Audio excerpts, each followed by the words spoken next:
there are multiple forms of solutions. The type of solution that the government institution, be it the city council, the state of Texas, or the federal government, that they carry out are solutions based on coercion, based on sobriety checkpoints, or police officers holding you down and taking your blood to combat DWI. So one of the things that you can recommend to them is an alternative that's not based on coercion. For example, if they were to beef up more police officers, they want to bring on 50 more police officers from a federal grant, simply recommend perhaps instead of that we can institute a more connected neighborhood watch program, for example.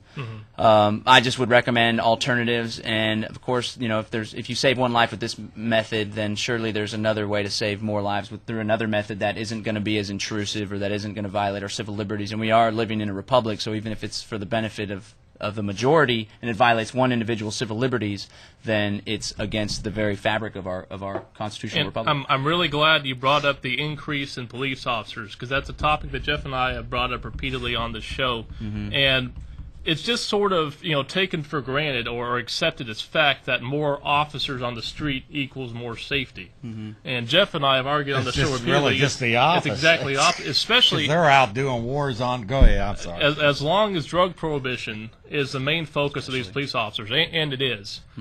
The more officers on the street, the less safe you will get. Yeah, the more crime, because drug prohibition causes crime. But that's why next question: war on drugs. How do you feel about the death and mayhem of the war on drugs? I think it's contrived to further the agenda of some very evil people on multiple fronts. Sound like a good answer. Afghanistan, the Taliban, while they may not be civil libertarians or anything, they had actually put an end to the poppy trade in Afghanistan right before 9/11. Once the United States military got in there, we basically started protecting the racket that they were doing to push up the global heroin trade. I'm sure y'all are familiar with the CIA running cocaine in from Colombia. What about what it's done to the police and the sheriff department, running around wearing black ski masks and terrorizing people? Yeah, they're violating civil liberties left and right, of course. I'm a libertarian, so I believe if there's no harm, then there's no crime. So if somebody's merely smoking a doobie on their own time, their own property, then there's no crime. They shouldn't be kicking doors down, of course. And yeah, that whenever you have this war on drugs and these federal mandates, like we go to the Public Safety Commission meetings and we get the opportunity to listen to the DEA agent for this local Austin area, and they're selling the Austin City Council on the need for more funds from the DEA, because Austin is what they call a Tier 2 city. Tier 1, the drugs coming from the Mexican drug lords down in Mexico, and they say that Austin, they bring it into a Tier 1 city like El Paso, and then they bring it up to a Tier 2 city to package it and to further distribute it throughout their different channels. Therefore, it's absolutely necessary that we bring in this new money for new types of enforcement, for new operations, and for new police officers as well, when we all know if they were to simply decriminalize or legalize marijuana, then it would take away the market for the drug lords, and a lot of the border violence would go down. So it's always an incident of government coercion and intrusion that throws off the natural order of things. Well, California's already got they've got thousands of pot stores out there. You can get pot, hash, anything you want. The feds are still raiding some of them. I know, isn't that something? Yeah. Well, in fact, they just killed a guy the week before. Really? Not the feds, it was the Mendocino County Sheriff's Department. Remember their new eradication technique? Well, they don't like the fact this guy was growing pot and providing it to the supposedly legal pot stores. And they looked like sci-fi. They had the ski mask and the helmet. You saw it. Stormtroopers. And they just murdered this guy. But the people who profit the most off these drugs, they really don't like the fact that because marijuana was essentially legalized in California, the price fell so low that it's not as profitable anymore. I mean, that's the reason why you're seeing moves to re-restrict the marijuana trade, simply because they weren't making as much money on it as they were when it was illegal, when there were police doing raids. Welcome. You're on Worldwide. Hey, Jeff. Hi, sir. Is this Mark? Yes, this is Mark. Hey, what's going on? Hey, all right. Got off work early, and I lost you there. Can you hear me? Yes, sir. Okay. Yeah. Well, I've gotten a lot of information about John's arrest. I'm proud of him for standing up for his rights against this insanity. And I saw there was something from Judge Napolitano's Freedom Watch on Fox Business, and him and John Stossel were discussing these free speech zones, and I didn't get to watch the whole clip, but basically they were saying this is just a total attack on the Constitution, and these things are just totally unnecessary. But I guess maybe if you YouTube search Napolitano, Stossel, they'll have some good information on that.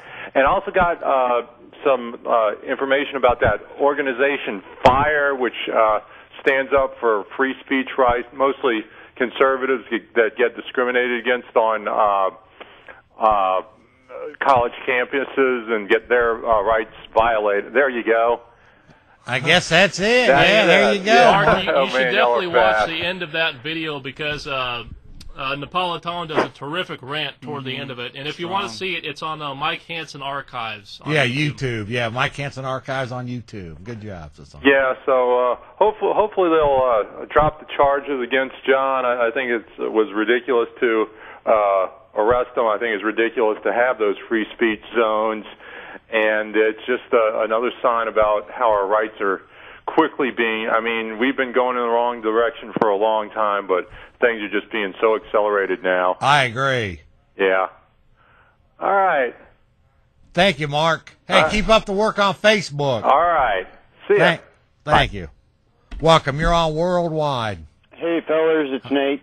Hey, Nate. Hey. What's going on? Are you watching from Gonzales? That's it. Cool. My favorite quote, the John Bush quote there from that video is, I ain't a Tea Partier lady.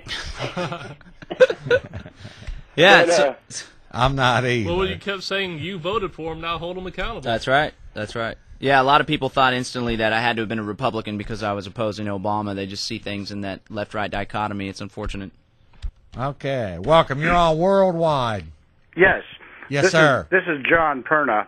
I've got the web page targetfreedom.com, and I wrote an article on this, and I distributed this article to my own personal distribution and to a lot of Yahoo groups and a lot of meetups. And I'm subscribed to one of the meetups that John Bush is in. We went back and forth, and I think you've probably John, you're on my email distribution. I'm sure you got the message. But one of the things that I did, I compiled a list of contacts at the University of Texas at Austin, the Board of Regents and all that, their email addresses, their telephone numbers. It's on the blog, on the web page. You don't have to navigate to it because it's the #1 article. It'll come up right up. All you got to do is go to targetfreedom.com, and it'll come right up. You get the whole list of all the people, their telephone numbers and their contact numbers, who you can get in touch with and ask them why the University of Texas is no longer under the Constitution, why we don't have freedom of speech, why we don't have freedom of assembly, and the right to petition and all that sort of thing on there. We got responses back. A good number of people have sent me the responses that they've gotten back, and they're saying that it's not public property, it's their property. But then the reality is this, that if you have a right to be there, it's open to the public. If it's open to the public, then you have a right to exercise your constitutional rights in any place where you have a right to be. And so there you are in a place that they can't say to one person, you're here exercising your constitutional rights, we're asking you to leave. The rest of these people are doing as we say, they can stay. They either say it's closed to the public, you all have to leave, or it's open to the public and you can all be here whether or not you're exercising your constitutional rights. Now, if you scroll down in that article, you'll find there's a tremendous number of other YouTubes. There are other videos of other journalists who have also had the same thing happen to them in other places. And you'll also find links that go off to other articles that I've written on and that are on the same web page and other web pages. In fact, you can go to Google and just put in Target Freedom as one of the search terms, and anything else you want to know about, and you'll find one of these articles. And you'll find that this is a pattern. This is not something that's isolated. It's this idea of a free speech zone. The whole United States is a free speech zone because we're all under the Constitution. There is no part of the United States that's not a free speech zone. And what are they going to do next? Are they going to say there's a freedom of religion zone over here where you can exercise your freedom of religion? Maybe actually, they're already doing that with that Moss thing. Absolutely. Yeah. Yeah. Well, they're acting as if the government is the one providing your freedom of speech. Ha. And it's exactly the opposite. That's right. Well, that's right. And our founding fathers in the Declaration of Independence told us where we got our rights from when they said that all men are created equal and are endowed by their Creator with certain inalienable rights, among these being life, liberty, the pursuit of happiness, etc. We don't get our rights from government. We get our rights from God. The natural rights theory of law has two schools of natural rights, the one that presupposes the existence of God and one that does not. And when they wrote in the preamble, in accordance with the laws of nature and nature's God, they were paying homage to both of the two schools of thought inside the natural rights theory of law. But the basic premise is this: you're not given your rights by government. People created government. God created people, and people created government. Government is a servant, not a master. And for them to make the supposition that they're giving us our rights, that means that if they're giving us our rights, then they have the right, the authority, or the power to say at some point that we no longer are going to give you these rights. But they're doing that. They're doing that. Absolutely. Yep. But if you go down through the rest of the article, which I see it on the screen here, I saw it on the screen that you did have it up there. Yes. And click on some of those other videos. One of the things that I found when I was doing the research to write this was a link to a web page, the rotten apple theory versus the rotten barrel. When a policeman gets out of hand and does something terrible, they say, well, he's a bad apple in the barrel. But there was an individual who was doing the screening for hiring for police departments.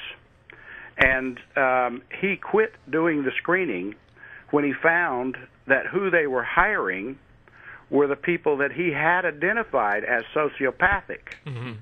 And so, in other words, they want people, or some police departments, I won't say every police department, are selectively hiring people who will behave in the manner, and believe me, John, you got off easy.